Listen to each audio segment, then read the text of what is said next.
سلام بچه ها، چطورین؟ چه خبرها؟ امیدوارم که حالتون خوب باشه. همینطور که میبینید من بالاخره میکروفون رو گرفتم.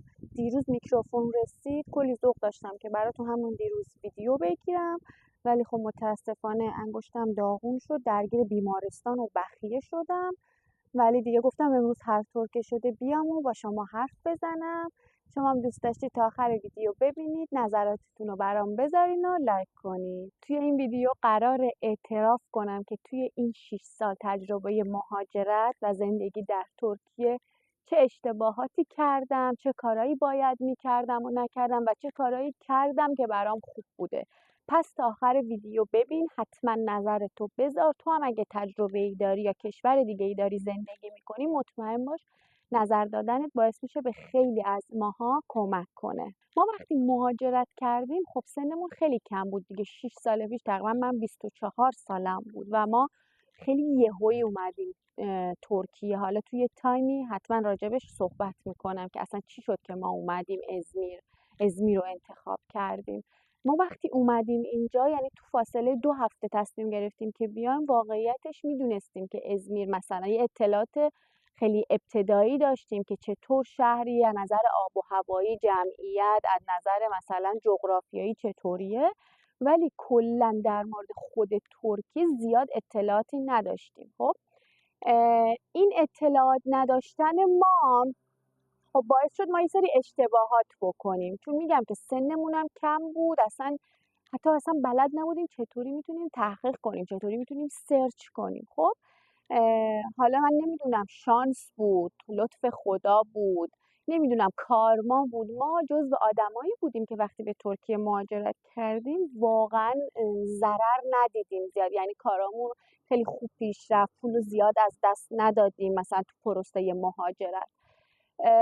بعد ما چون اومده بودیم اینجا، خب اولین چیزی که باید میدونستیم زبان بود که زبان نمیدونستیم، هیچی نمیدونستیم. یعنی ببین وقتی زبان ندونیم دستت به هیچ جایی بند نیست. یه نفر به ما لطف کرد، کمک کرد که مثلا حالا ما خونه اجاره کنیم، ولی چون ما زبان بلد نبودیم ما مجبور بودیم که بین همون چند تا یه خونه رو انتخاب بکنیم. اگه میخواستیم خودمون میتونستیم بریم بگردیم، ولی با چه زبانی، با چه اعتماد به نفسی وقتی حتی 3 تا جمله پشت هم نمیتونی بگی و هیچ شناختی نداری.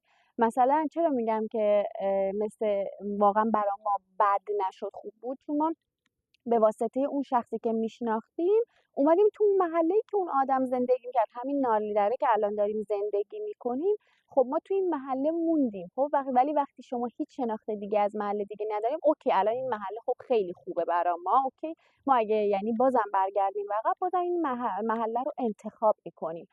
ولی خب بودن، یعنی کسایی بودن بنده خدا رفتن مثلا چون شناخت نداشتن جاهای خیلی دور افتاده خونه گرفتن به عنوان اینکه اینجا محله خوب ازمیر، در صورتی که اینطوری نبوده. خب پس به نظر من ما باید، یعنی یه اشتباه بزرگمون این بود که ما باید به جایی که داریم مهاجرت میکنیم بیشتر شناخت میداشتیم، حداقل یه زبانی ازش میدونستیم، یعنی یه چیز کوچیکی، یا مثلا در مورد محله هاش میتونستیم شناخت پیدا کنیم، میتونستیم عضو گروه ها بشیم. یعنی اصلا حتی اینا رو هم نمیدونستیم. شما ببینید ما چقدر با اطلاعات کم اومدیم، الان انقدر خوب شده یه عالم به جز من کلی آدم هستن که دارن در مورد ترکیه و شهرهای مختلف ازمیر اطلاعات میدن. پس این جزو کارهایی بود که ما اگه انجامش میدادیم خیلی برای ما بهتر بود. دومین مورد که شما زمانی که مهاجرت میکنی خواه نخواه دور میشید از خانواده، از اون نقطه امنتون. وقتی دور میشید بخواین نخواین یه استرس، یه ترسی دارید، حالا چه برسه که سنتون کم باشه. خب حالا نکته جالب اینه که من و آرمین تازه 4 ماه از زندگی مشترکمون میگذشت، یعنی ما هم زندگی مشترک برامون تجربه جدید بود، هم مهاجرت برای ما تجربه جدید بود. هر دوتاش برای ما یه جورایی چالش بوده. و زمانی که میان اینجا بخواین نخواین میرید سمت ایرانیا، خب که از اونا اطلاعات بگیرید، چون زبان بلد نیستید. توی ناخودآگاهتون اینه که خب باید با کسی حرف بزنم که هم زبونمه و بهتر همدیگر رو میتونیم بفهمیم، کمک کنه، راهنمایی کنه. حالا بازم میگم ما جزو آدمایی بودیم که کمترین آسیب رو واقعا دیدیم از ایرانیا.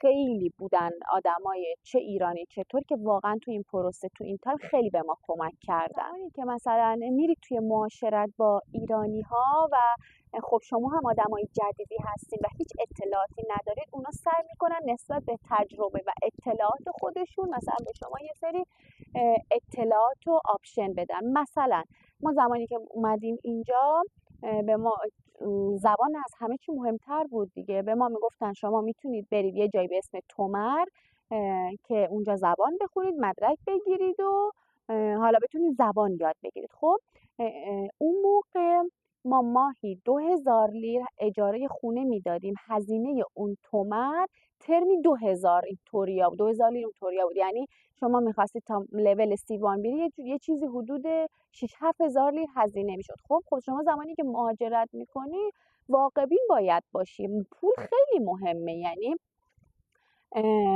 برای ما که اینطوری بود، ما هر کاری میکردیم که کمترین استفاده رو از ذخیرمون کنیم، پولامون رو نگه داریم.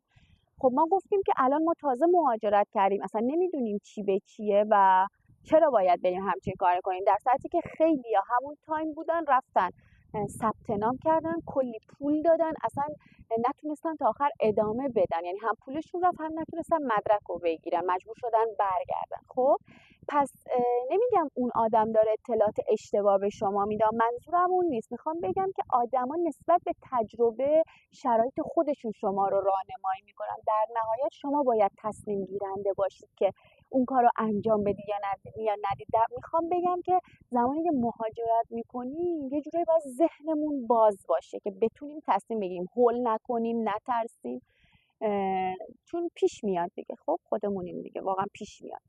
بعد ما نمیخواستیم که این هزینه رو کنیم، میخواستیم هم زبان ترکی یاد بگیریم. بعد شروع کردیم حالا به توی اینترنت سرچ کردن و سریع شبکه‌های ترک رو نصب کردیم و نان استاپ تلویزیون رو شبکه‌های ترک بود و آرمین شروع کرد به سرچ کردن که چطور میشه با هزینه پایینتر زبان یاد گرفت، زبان ترکی یاد گرفت. که همون موقعی انقدر آرمین سرچ کرد متوجه شد که شهرداری هر منطقه توی ترکیه کلاس‌های رایگان زبان ترکی میذارن، نه فقط زبان ترکی، خیلی از کلاس‌های دیگه. که ما رفتیم ثبت نام کردیم، به همون دوستامون هم که دور و برمون بود اطلاع دادیم که حالا بعضیاشون اومدن بعضیاشون نیومدن، که رفتن مثلا اونجا رو کنسل کردن و اومدن. ما رفتیم زبان ترکی و رایگان یاد گرفتیم. نمیگم که خیلی خوب بود ولی خیلی یعنی تاثیر داره. یعنی شما اگه خودتون یه ذره تلاش کنید میتونید که با همون کلاس ها هم کارتون رو پیش ببرید.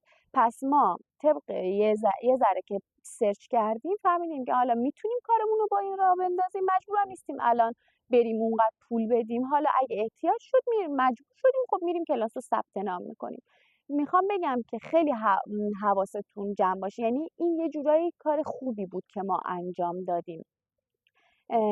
چیزایی رو که بقیه میگفتن سعی میکردیم بهش فکر کنیم، ببینیم مناسب شرایط ما هست یا نیست، بعد انجامش بدیم. حتما شما باید این کار رو بکنید طبق شرایط، که بعد نیاین بگید ما اعتماد کردیم فلانی گفت این کار رو کنید ما کردیم. نه، واقعا آدما طبق شرایط خودشون نظریه میدن. شاید یکی براش مشکل نبود که بره اون هزینه رو کنه و مثلا ترکی رو یاد بگیره. اشتباه بعدی که ما کردیم اوایل مهاجرت، ببین زمانی که میان اینجا گفتم دیگه پول خیلی مهمه. یعنی یه جورایی برای ما اینطوری بود دیگه، یعنی حسابمون که پول بود یه قوت قلبی داشتیم. ما چی کار کردیم؟ خب ما چون تازه ازدواج کرده بودیم جهیزیه اینا اینجا بود اونجا طلاهام بود، ما اومدیم جهیزیه رو فروختیم. خب اونو باید میفروختیم. یعنی الان اگه برگردیم هم به عقب ما بازم اون کارو میکنیم چون اونا نو بود، اصلا استفاده نشده بود، مدلاش همه جدید بود، برند بود. واسه همین گفتیم که اون تایم بفروشیم که نوعی بهتره که بمونه خاک بخوره کهنه بشه. فروختیم. ولی ما یه کار دیگه هم که کردیم اومدیم طلاهامون هم فروختیم پول کردیم. اون موقع فکر کردیم اون کار درستیه، چون فکر کردیم خب باید این مقدار پول تو حسابی باشه که خیالمون راحت بشه. حالا طبق شرایطی مثلا یه تصمیم گرفتیم، ولی الان که بهش فکر میکنیم میگیم که کاش اون موقع مثلا طلاهامون رو نفروخته بودیم و همینجور به شکل طلا نگه میداشتیم و اونو پول نمیکردیم بیایم بذاریم توی بانک ترکیه که مثلا حالا از روش سود بگیریم و اینا، که ما هیچ وقتم از اون سود استفاده نکردیم و اصلا اون پولم برامون نموند. حالا اونم داستانش تعریف میکنم. راستی اگه تا اینجا اومدی حتما نظرتو بگو، تجربه مهاجرت تو هر کشوری هر جای دنیا که هستی بنویس، لایک و کامنت هم یادت نره. نکته دیگه که شما وقتی مهاجرت میکنید بالاخره تنهایید. حالا ما جزو آدمایی بودیم که من و آرمین یعنی با هم اوکی بودیم، یعنی بگم که خیلی تنهایی ما رو اذیت می‌کرد اینطوری نبودیم. یعنی اگه کسی بخواد از من بپرسه تنهایی بیاد مهاجرت کنه یا با پارتنر بیاد، اگر پارتنر شما هم مسیر با شما از نظر فکری، از نظر ایده، یا نظر هدفی، 100% با پارتنر اومدن خیلی بهتره تا تنها اومدن. مثلا فرض کنید شما میخواین اینجا خونه اجاره کنید، باید 2000 لیر اجاره بدید. خب اون چه یه نفر باشه چه 2 نفر باشه، باید ماهی 2000 لیر رو بده، ولی در اون صورت 2 نفر با هم کار میکنن، ولی اونجوری یه نفر باید کار کنه. خب این خیلی مهمه. یا از نظر مثلا روحی خیلی پارتنر که خوب باشه میتونه شما رو ساپورت کنه. مثلا من خودم یادمه زمانی که میخواستم اینجا برم سر کار، خب ترکی که اصلا بلد نبودم، اصلا تجربه کار آنچنانی نداشتم، همین باعث میشه شما اصلا ناخودآگاه اعتماد به نفستون پایین باشه. خب ولی آرمین بود که همش دائم منو پوش میکرد که برو، میتونی کار پیدا کنی، تو میتونی، که خیلی مثلا از این بابت خیلی به من کمک کرد که منم جزو محدود آدمایی بودم که همون 1-2 ماه اول تونستم برم سر کار و کار پیدا کنم. پس اومدن با پارتنر، یعنی ما دوتا با هم بودیم، یکی از پوینت های مثبتی بود برای ما که واقعا تاثیرگذار بود برای هر جفتمون. چیز دیگه میخوام اینو بگم که حالا به واسطه این که حالا آدم تنهاست ممکنه با یه سری آدم آشنا بشه و اون آدم رو وارد حریمش کنه. چیزی که میخوام بگم اینه که لطفا هر کسی رو سریع وارد حریمتون نکنید. حالا ما از این بابت اونجوری نیست که بگم ما مثلا ضرر کردیم، کاش این کارو نکرده بودیم، ولی خب میتونستیم یکم محتاط‌تر عمل کنیم. یعنی به قول معروف میگن با هر کسی سری داداشی نشید و اینا. همون رابطه کاری بمونه، رابطه دوستی بمونه. میتونید که، یعنی به نظر من بهتره که همون ابتدای مهاجرت هر کسی رو وارد حریم شخصیتون نکنید. چیز دیگه که میخواستم بگم که واقعا برای ما خوب بود، یعنی فکر میکنم تو این مورد ما درست عمل کردیم، این بود که ما زمانی که اومدیم اینجا خب میدونستیم که باید کار پیدا کنیم و بریم سر کار.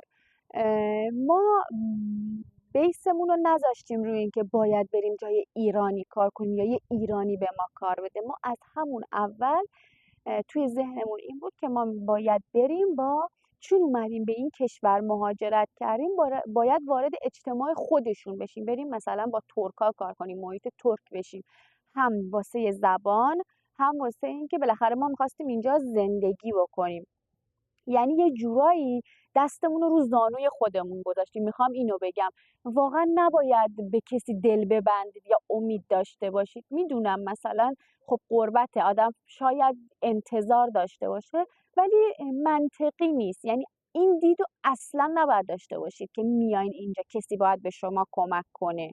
هستن کسایی که کمک میکنن، هستن کسایی هم که کمک نمیکنن، یعنی کمک نمیکنن که مانعتون هم میشن. خب ولی میخوام اینو بگم برای کار پیدا کردن دستتون رو زانوی خودتون باشه.